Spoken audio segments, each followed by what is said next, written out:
we would like to apologize for missing out the episode last week. It was missing due to watching Pony Movie. We apologize and say that we did have a great time, even if Trixie didn't. The movie had not enough Trixie in it. That is a crime within itself. But we're all here now, so let's bring out the next episode of the Lunaverse. Crisis on Two Equestrias, episode 27, chapter 13. By the light of the magical moon. Part 2. The pony, the alicorn that had called herself Antithesis, was laughing as she conjured more and more of her null orbs all around her. Once she conjured directly around Celestia, who disappeared into nothing created by the orb. Luna had little time to worry, however, as she found herself surrounded by one as well. It hurt, but Luna was old, and as painful as this was, she knew pain. Physical, mental, emotional, and knew how to fight past it. To put the pain in its own little corner, focus on the more important matters. She instead focused on the nature of the null orb that was creating it. Antithesis was still laughing when the orb disappeared from around Luna, though her laughter trailed off as he glanced up at the Ursa Major, swinging its head around, trying to shake off the two Trixies trapped atop it, while the Luna native to its universe circled around it, trying to decide how to best approach the star beast. Luna glanced at Celestia, who was still reeling from her own trip into the null orb. Their eyes met, however, and Luna saw that the Solar Princess inclined her head just slightly. She had been studying the null orb as well. Alright, let's make this quick. I got stuff I need to take care of. Antithesis said, turning back to the two alicorns. All the orbs that were orbiting her stopped as her horn pulsed back. This time, you die! Antithesis' magic tore open reality. Her null orbs were created when she didn't allow magic to rush in and fill the void. As such, a void began operating around Luna, however. The alicorn's own horn glowed midnight blue as she pushed magic into the void itself, filling the gap completely within a second. Antithesis' eyes widened as her null orb failed to materialize. She glanced at Celestia, trying again, but Celestia's own magic plugged the gap with a golden flash from the eldest alicorn's horn. The two princesses looked to the orbs surrounding Antithesis, and one by one it closed them. And their magic was not small, but working together they had closed all the voids within just a few seconds. Antithesis' smile dropped, though her eyes grew in size and her wings flared wide in surprise. What? No, this is not how it works. You're supposed to. Luna didn't get to hear what it was she was supposed to do, as Celestia had moved, carrying herself forward with a single beam of her powerful wings. Her shoulders slanted into Antithesis, sending the nascent alicorn flying across the ground. Luna was already waiting for her, raising one hind leg and bucking her into the sky. There, Celestia met her, and stopped her ascent with telekinesis. Though the stop was sudden enough, had Antithesis not been an alicorn, or something like one, her bones would have shattered to dust. One more chance, Celestia said to Antithesis. The young alicorn's eyes widened. She closed her eyes, horn glowing pink this time, and she disappeared, until she appeared only a few hundred feet away, upside down and facing the wrong direction. She righted herself quickly as Luna joined Celestia and once more in the sky. Antithesis glanced between the two alicorns, her smile long gone. Oh, I'm afraid. Antithesis mumbled, though Luna and Celestia could both hear her. This is what fear is. I don't like it. Not at all. Surrender, Luna demanded. Antithesis glanced between the two alicorns, our eyes darting between them, wings beating steadily to keep herself in the air. You're closing my null pockets with your own magic, she said. But you only have so much magic. You can't keep doing that. I can outlast you. With a roar, she spread her hose and surrounded herself with dozens of null orbs. This costs me nothing. You can't win, so go away. Leave me alone so I can get back to killing the Twilights and the Trixies. Luna cast a sidelong glance at Celestia, returned it. Did Antithesis really think they would give in to that request? The two older alicorns reared back in the sky and charged. Sparkles' scream and the Ursa Minor's roar ended at the same time. She scampered away, but quickly found herself back against the rock wall. Her hose pounded against it, trying to find some way to climb it or break it down. Her mask had completely forgotten in her utter terror. Only slowly did she realize there was no way for her to escape, at least not the way she had run. But at the same time, she hadn't eaten yet. The Ursa Minor let out a low growl behind her. Sparkle flinched, slowly turning around, eyes wide and horn glowing in instinctive threat, keeping one flank pressed against the wall. The baby star beast was larger than most houses, its fur a translucent sparkling blue, its eyes red and yellow. It was laying on its side, eyeing Sparkle and huffing, but not getting up nor moving towards her. It growled again, and Sparkle flinched as he moved along the wall, ready to bolt at the first sign of attack. Ursa Minor didn't make any such move, however, and after a moment, Sparkle saw why. Lashed across its back and paws, holding it down, was a series of thick, red, slightly glowing cords, anchoring firmly into the ground by magic, and holding the Ursa Minor securely in place. Ursa Minor growled again. Sparkle suddenly realized that the growls weren't meant to be threatening. Not like it had been struggling against the cords, and only stopped when Sparkle had showed up. Instead of eating her, it started licking her. Sparkle glanced around. The cave she was in seemed to go on forever, even with the light of her horn and the bear's own glowing hide. She couldn't see much of it, other than an impression that it reached deep to the bowels of the earth. Far from the size, however, it looked like she had expected a bear cave too, including a large nest of reclaimed foliage nearby that had recently been occupied. She couldn't see a way out, either, though there had to be one somewhere. Sparkle swallowed, looking to the Ursa Minor, let out another plaintive growl. Struggled against the cords, holding it down, but no avail. Okay, Sparkle said, taking a few steps away from the wall and towards the bear, which seemed to calm it down somewhat. Okay, so I'm guessing that pony came here and found your mother and you. The bear had no response to that. Not that Sparkle was expecting one. The sound of her own voice, though, was calming her down as much as it was the bear. And, Sparkle said, taking another step forward, she took control of your mother and tied you up. Why? Sparkle looked at the red cords, her own magic dancing across them as she examined it. They were constructs of magic, of course, a powerful binding spell, but they'd be easy enough to dispel. Ursa Minor certainly wasn't aware of Sparkle's ability to do that, however, so that did explain why it seemed comforted by her presence. Oh! Sparkle exclaimed, laying out alongside after a moment of lightning struck. Oh, right. You think I'm this world's Twilight. Sparkle looked away, scuffing one hoof on the floor, as she remembered the details she had learned of Twilight's encounter with the Ursa Minor that lay before her. I guess we smell the same too, or close enough. This world Twilight walked you to sleep and sent you back home to your mother. She must have left a good impression.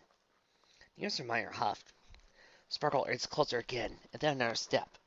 But, Sparkle asked, why didn't that pony kill you? Ursa didn't have any answer to that, which was probably just as well, as it occurred to Sparkle that it wasn't precisely the nicest question to ask any pony, or any bear, as was the case here. Nevertheless, the question that lodged itself in her mind wouldn't go away. Why not? Why not control you too, or kill you? Why just leave you here? If that pony could control an Ursa Major, surely she could control a minor as well. The bear huffed again. Ursa tried to get free. Sparkle moved closer again. Then another step. She was closer to the Ursa now. She reached out a hoof, putting it on the Ursa's muzzle. The baby star beast stopped his struggles again. It tentatively shifted, then licked Sparkle's hoof. The unicorn resisted the Ursa recoil, instead settling down in front of the Ursa Minor, out of licking range, but still in sight, rubbing the hoof against one of its legs. The accent seemed to cause the bear. Because, Sparkle said as he tried to figure out the puzzle in front of her. Because no matter what the pony is doing, it's still fundamentally some kind of enchantment. As strong as shocks can break enchantments or make the impossible, like the mother seeing her child attacked. Sparkle beamed slightly. Right, so she couldn't kill you because that would undo everything. So instead, she just captured... Sparkle froze then, and pieces clicked into place in her mind. She stood, eyes moving back and forth, not really seeing what was in front of her as she considered. That's why that pony didn't kill Trixie dead and there, she exclaimed. beginning to pace back and forth. This whole thing. She's like you.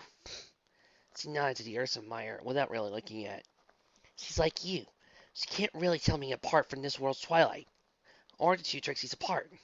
I mean, she knows that we're individuals, but she's like the element of magic. She was made from the element of magic or something. And all this started because the element of magic can't tell us apart, or has a difficult time anyway. Sparkle pranced in a little place as everything slowed into pace. As things finally started to make a degree of some sense for the first time in ages. All of this is because the element can't tell us apart. She repeated, but the element didn't have to choose anymore, or had a smaller pool of choices. There was, to say, me and the other Twilight and Lilamoon, then it might default to one of us. It'd be even easier if the two of us were dead, and no problem if all three of us were dead. And since he was made from the element of magic, that might end her. Sparkle turned to look at the Ursa Minor. So that's why she wants to kill all four of us at once. If she does that, then the element has nowhere to go, and she gets to keep on existing, because she can't tell us apart. Ursa Minor huffed. Sparkle thought it might have rolled its eyes, so she wasn't sure. Clearly, she had little interest in Sparkle's revelation. The unicorn swallowed, looking at the star piece again. Right, more important things, she nodded, looking at the Ursa Minor as well. Examining the cords again, then glanced into the Ursa, and back to the cords holding it down. She grimaced at the thought of what she was about to do. Do not eat me when I free you, she insisted, stepping back a few paces and setting her horn glowing brightly. Reaching out magically to the cords, with a few deft bursts of magic, the red cords disappeared one by one. In a moment, Ursa Minor was free, swiftly enough that it didn't even seem to realize. They didn't last, of course. As it growled, it swiftly picked itself up, stretching and scratching at itself. It gave Sparkle one more chance, before huffing and turning around, heading off into the cave at a lumbering, easy pace. After several moments of walking, it got behind Twilight Sparkle, huffed again, and continued walking. Sparkle pressed her lips together tightly, watching it leave. She had no idea where it was heading, towards the surface or deeper into the cave. It's possible to know. And I still decided to eat her. But then again, unless she wanted to risk teleporting again, she didn't see that she had much of a choice. Luna banged hard in order to avoid the swipe of a paw that could have fit Canterlot Castle in his palm. Beating her wings, he shook herself high to the sky, out of range of the Ursa Major, even if it chose to stand. It was no good. The Ursa Major may have had animal intelligence, but it was a canny enough fire. It knew that Luna was trying to get two hapless unicorns trapped atop its head, but it was doing everything in its power to keep Luna away, even as it tried to crush them with its paws. How Trixie the Doppelganger was still holding on, Luna didn't know. Only that it was a situation that wouldn't last. She needed to act quickly. Luna again tried reaching out magically to the star beast. In ages past, she had been able to tame them, as she learned to tap into the magic of their being and coasted passively. But there was a black wall between her and the Ursa Major's core. Beyond that wall, a burning red mote of fury and anger from the beast, such as he never felt when dealing with its any other kin, even Draco. Grimacing, Luna determined that the seer force was her only option. Beating her wings rapidly again, when the Ursa Major stood, she let herself fall to the forest floor below, and shot forward, aiming herself at the Ursa Major's hind leg, landing against it with all four hooves. There was a deafening crack of thunder and the force of impact, and the Ursa roared in pain, falling backwards. Luna was off in a moment, galloping along the Ursa Major's leg, and then body as it fell, hoping to get right to the head in time. Even as it fell, the Ursa Major swiped at her with massive front paws. She was still too small of a target. Luna was at the star piece's head with only a few seconds to go, before the bear would hit the ground. She found the two Trixies easily enough. One was wearing her star-studded purple ensemble, and one lacking it, each of them holding onto the fur of the star beast, and each other as they screamed in terror. Luna grabbed them telekinetically, pulling to them with her own front hooves before taking out to the sky, just as the Ursa Major crashed to the ground with the force of a minor earthquake. Both Trixies hugged her front legs tightly as she took two of them into the sky, staring down at the Ursa Major. Despite Luna's attack, it had no bones to break, so it was already beginning to stand, glaring hatred at Luna as he sailed to the sky. She grimaced into the bow that lay yet ahead of her as she looked at the two unicorns in her grasp. Are you two all right? She asked, paying particular attention to the one without the hat or cape, as he seemed the more bruised of the two. Dost thou require aid? The Trixie eyed Luna. What? She asked. She seemed put off by Luna's choice of words. But the Alicorn herself cared little for the endeavoring to stick to the modern Equestria at the moment. Trixie does! He exclaimed, holding out to Luna tighter still. Trixie requires you get her out of here. I shall, Luna promised, looking between the two. Where might I find the Twilights? My sister and the interloping one. The naked Trixie blinked a moment, then looked away, setting off a series of illusionary fireworks from her horn. Twilight was supposed to be there. She pointed, as a burst of lavender light shot up to the night sky. They flew behind the Ursa Major. It didn't see the light. Twilight's down there. This world's one. The other one teleported off to distract Ursa, but I haven't seen her. Luna marched persistent on the burst of light in her mind, grimacing. I must retrieve Twilight, she said, readying herself. Once I have her, I shall take you all to safety, then return the battle as a star beast. The interloping Twilight must fend for herself until she revealeth herself to me. Wait! The purple-clad Trixie said, as Luna beat her wings hiding herself. Couldn't you, drop us off first? No time! Luna said by way of explanation. She drove towards the Ursa Major, the two Tracies screaming in fright. Luna shut them out easily enough, but let her own shouts of surprise when the Ursa did not wait for her charge. It leaped at her, roaring and stretching out its paws. Luna ducked under just in time to avoid the teeth larger than whales, found herself having to roll and fly upside down past the Ursa beneath the Ursa's body as she fell towards the ground. With only inches to spare, the scene the two Trixies got out from under it, flying towards the spot where Twilight Sparkle was. They found her easily, panting slightly and wearing the other Trixie's missing hat and cape. Luna gasped, Twilight telekinetically, rose to the air quickly. As the Ursa Major had already turned around and begun swiping at them. Within a few moments, Luna was high in the air, moving the two Trixies to do her telekinesis, as well as she kept her eye on the Ursas. Twilight Sparkle, she said, nodding towards her newest guest. I wish the circumstances were better, but it's nevertheless good to see you again.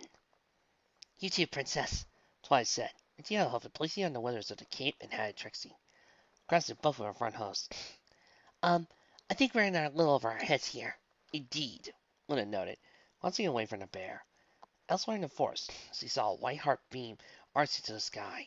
Her sister's work, no doubt, as he felled the fell creature that had driven the Ursa Major to wrath. My sister and other Seth have informed me of the details. How's any luck in locating the sundered enemy of magic? Yeah, sort of, Twilight said. She's calling herself Antithesis, The interloping Trixie said. She took her hat and cape back from Twilight when offered. She's an alicorn, and not right in the head. Luna's lips pressed tightly together. These faces my sister, and a mirror image of myself from another world. I can imagine no being so Discord himself that could stand up to that combination. Luna's horn glowed brightly, as he conjured a broad cloud for nothingness, though it took no small amount of effort, as he fought against the Everfree's extreme dislike of weather manipulation. The next spell was far easier, even casting it 3 times, fusing the 3 unicorns before her, with the ability to stand atop a cloud, so they were Pegasi. She deposited them and then moved away. I must see to the Star Beast, she said. Remain here. Should I encounter the other Twilight, I shall retrieve her, retrieve you 3, and return you all to Ponyville before resuming my baton. Luna didn't wait for a response, shooting off and down again. Once more the bear leaped at her, but Luna expected it this time. She rolled away easily, horn glowing a deep blue as she circled around the Star Beast, leaving a streamer of stardust as she circled around and around the Ursa Major, deftly avoiding its paws and teeth. After several minutes, she spun away, and horn flashed, and stardust, as she left behind, suddenly twined and solidified, becoming a long, thick, magical band that tightened around the Ursa Major, binding its legs to its sides and forcing its mouth closed. With a muffled roar, the Ursa Major fell onto its back once more, struggling against the Alicorn's binding, but it was powerless as Luna swooped down and landed on its chest, closing her eyes. Now, Star Beast, she said, casting her consciousness forward and towards the bear's own. The black wall and moat of red rage once more impeded her progress, but Luna was putting determined effort forward this time, freed herself as she was from other distractions. Calm thyself, Luna insisted, closing her eyes and spreading her wings wide. The night sky, The moon and stars glowed brighter, peaceful silvery light raining down upon the beast. She couldn't use words to communicate exactly, but she could project images. Images of the bear sleeping soundly in a warm den to convey peace. Calm thyself, Ursa Major. We are not thy enemies. We wish no harm to thee, nor to thy prodigy. Luna Sensei she had made a mistake in sending an image of an Ursa Minor, but the sense was too late. The bear let out a muffled roar, and Luna's mental contact with it was broken instantly and suddenly. She staggered backwards, mouth hanging open as the star beast found a new reserve of strength, straining against the cord that bound it. With a burst of strength, the magical binding snapped, and his paws lashed out for Luna, the wings beat of her own accord, trying to take her up and away. But one of the paws at last found her. The next thing she knew, one of its massive paws closed around her, trying to caress her. Luna let out a cry as she pushed back against the paw with wing and hoof. The second paw joined after a moment, trying to crush Luna between them. Luna's muscles were taxed to their limit, but she held them apart. She then felt herself being lifted, found herself gazing into Ursa Major's face, its clawed jaw strained against the cord that bound it. Not as long as triumphant roar broke free, Luna eyed with angry, red, glowing eyes. Not good! Luna breathed as the bear's head lunged forward. Celestia's horn glowed bright gold, stopping Antithesis' attempted retreat into the sky with a wall of fire. Luna came up from below, her own horn glowing blue, seizing Antithesis in a telekinetic aura, throwing her back into Celestia. The elder alicorn anticipated the move, readied herself, and bucked Antithesis straight into the ground. The two older alicorns landed side by side a few dozen feet away. Antithesis picked at herself gingerly, staggering like a drunkard. Luna and Celestia began advancing as one measured, even trot. Oh, I'm going to kill you. Antithesis hissed, glaring at Luna and Celestia, horn pulsing black. Luna reacted first, however, and attempted to create a fireball backfired. Devoid of magic, the young alicorn was recreating being and failed instantly. I was still over her head. She was tossed backwards into a tree. Antithesis stood up again, shaking her head. I hate you! She screamed, charging at them and leaping. No attempt at magic this time. Celestia and Luna simply moved out of the way. The young alicorn fell to the ground harmlessly, at least to the elder ones. Celestia led out alongside. This is pathetic, she insisted. Antithesis, to be clear that you cannot defeat us. Please stop trying. I don't want to hurt you. Your every effort is only hurting yourself, Luna added. Antithesis looked back at him, eyes wide and furious, as he again stood. I can, she breathed. I can create more voice than you can fill! Her pulsed black again, drawing up a voice of magic between her and the alicorns, trying to close one around them as well. Luna went aside, sidestepping the void and deftly maneuvering around the ones created, till she was atop Antithesis, and lashed out with one hoof at the young alicorn's horn. Antithesis cried out as she sent sprawling, the void she had created collapsing of her own accord. Stop this! Antithesis picked herself back up, breathing deeply as she glared at the two alicorns. This isn't supposed to, she insisted. Twilight, Trixie! I hate them right now. Hate you too, so much hate! Celestia glanced at Luna at that, glanced back. Firstly, she reached the same conclusion. Despite being pony-shaped, Antithesis was not a pony. Whatever she was, she could not hate them, hate everything she wanted to bring to ruin. She didn't have a choice in the matter, as must have been clear by now. Let's make this quick, Luna said softly, distaste evident on her face as the only realistic action could perform. Antithesis glanced between her and Celestia, eyes widening as she knew what the two alicorns planned to do to her. No, she insisted. No. Her horn pulsed deep blue as she winked out of existence, teleporting. Luna and Celestia took to the air immediately, glancing around. Antithesis' teleporting was just as haphazard as their own, after all. She likely had no clue where she was going, any more than the two of them would. They spotted her sailing into the sky several thousands of feet away, dragging no oars with her as she shot upwards, creating more and more around herself. Celestia and Luna took off towards her as she stopped in midair. The other alicorns closed, their magic beginning to reach out, feeling the voice he had created, even as they maneuvered around the orbs and tossed their way.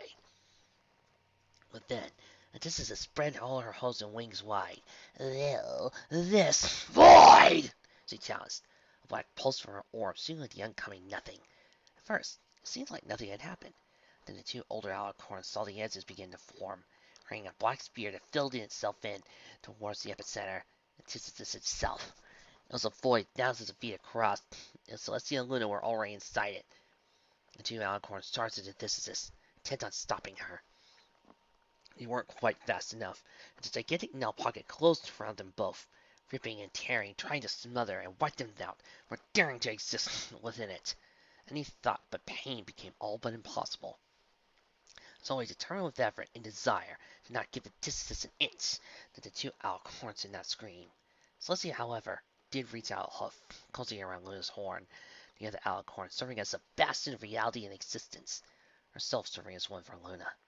The void finally collapsed, as Celestia and Luna, falling towards the earth below, got their senses back, only barely righting themselves in time to land on their legs and stumbling to kneeling positions.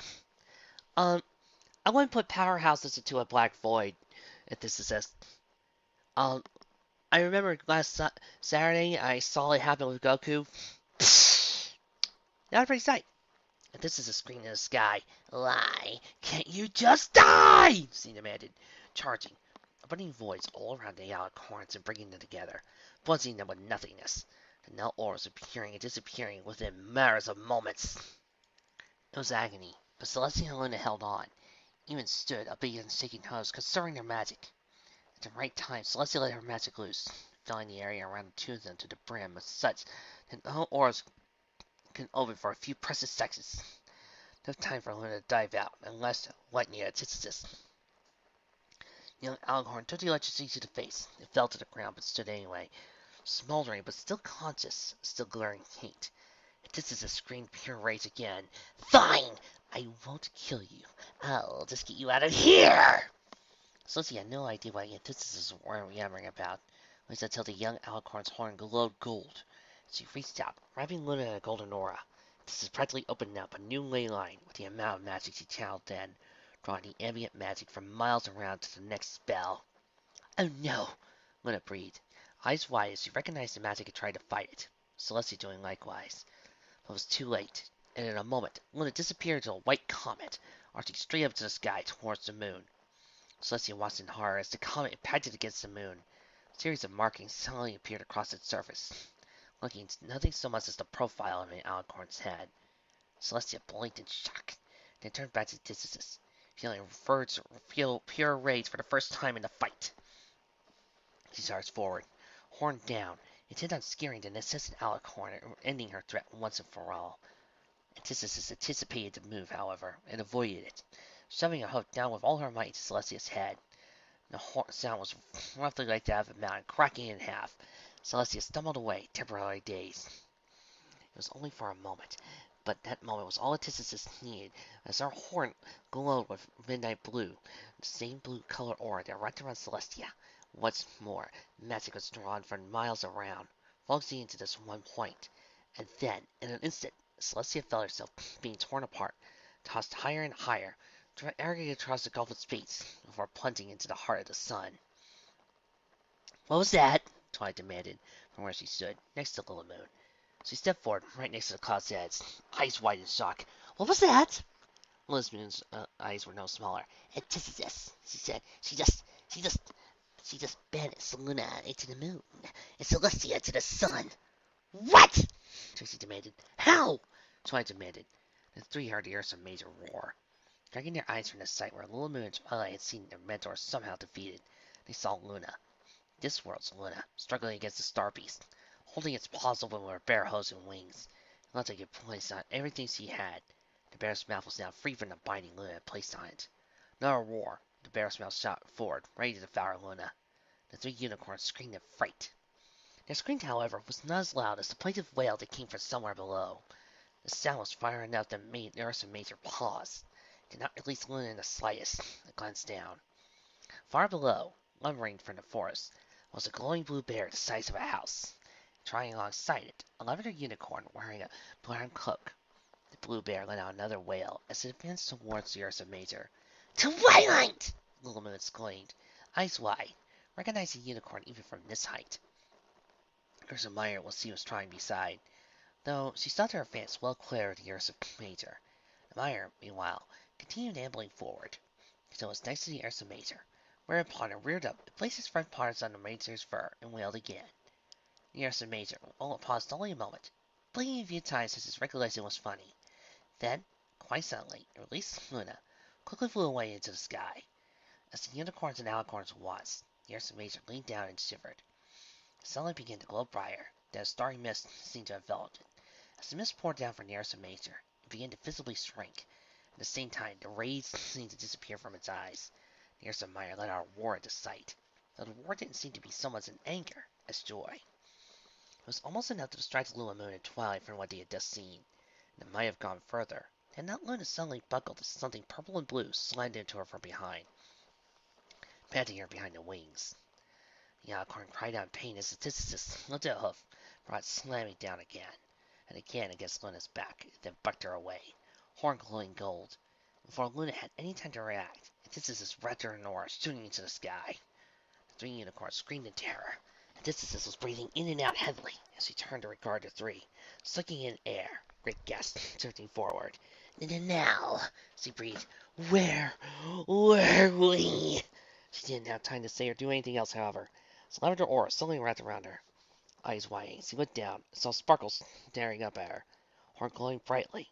Before Antithesis could say anything else, she disappeared in a flash and a pop!